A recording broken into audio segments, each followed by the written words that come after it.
Assalamu alaikum wa rahmatullahi ta'ala wa barakatuhu. Ina yi muku barka da zuwa tashan mu mai albarka mai suna Fadar Asraru TV domin samun ingantattun bidiyon mu masu ƙayatarwa da kuma albarka kaman na asraru da na koyon ramli domin ci gaba da kawo muku su yadda ya dace. To ku yi subscribe da like da zarar an ɗora. Assalamu alaikum wa rahmatullahi ta'ala wa barakatuhu. Wannan burji na farko wato burji na ɗaya ana kiransa da suna Himlu. Himlu nari ne a ɗabi'a wato wuta kenan. Za ka iske mai burji Himlu za ka iske shi mutum ne mai riƙaƙƙen ra'ayi. To a ɗabi'a dai yana ɗabi'ar wuta, wato za ka iske mutum mai kuzari, komai zai yi shi da gaske. A tauraron ramli kuma yana ɗaukan tauraron kausaji. Kausaji tauraro ne na Zahra, sannan yana sama ta uku. Tauraro ne daga cikin kwanuka, yana da ranar Juma'a. Za a sami mai wannan burjin yana da ɗabi'ar nari ne. To tauraro ne daga cikin taurari, yana cikin sama ta uku. Daga cikin kwanuka yana da ranar Juma'a. Daga cikin burji yana da wannan burjin na Himlu a cikin ranaku yana da ranar Juma'a. Daga cikin burji kuma yana da burjin Himlu.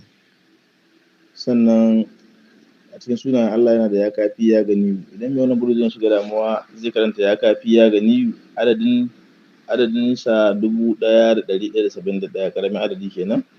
Sannan babban adadinsa 1000, sannan adadinsa na gaba 7000 har kwana 7.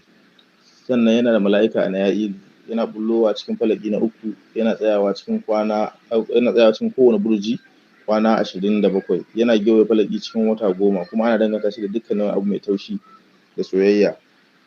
Yana da sura Alƙur'ani tabbat yada abi lahabin zuwa ƙarshenta. Za a karanta marra ƙafa 1 ko 3 ko 5 ko 7 ko 9 ko 11.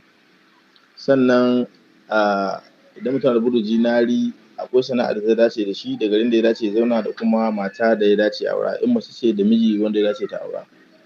To idan mutum yana da burji nari, in namiji ne ana so ya auri mata masu Aishatu, Asma'u, Adama, Asabe, Asiya, Alawiya, Aminatu, Altine, Aina'u, Atika.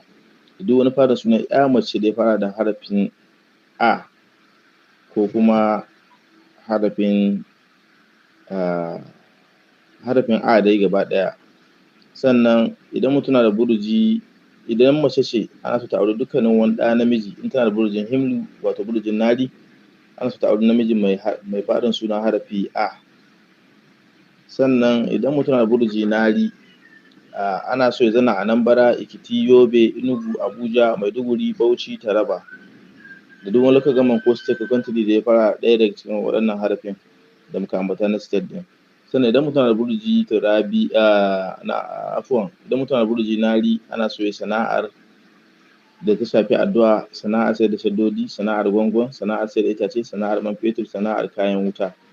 To alhamdulillah, wannan shine bayani akan wanda ke da burji nari wato burjin Himlu nari. So alhamdulillah. Layin farko ya zama shine mai tsawo kamar yadda muka ce. Na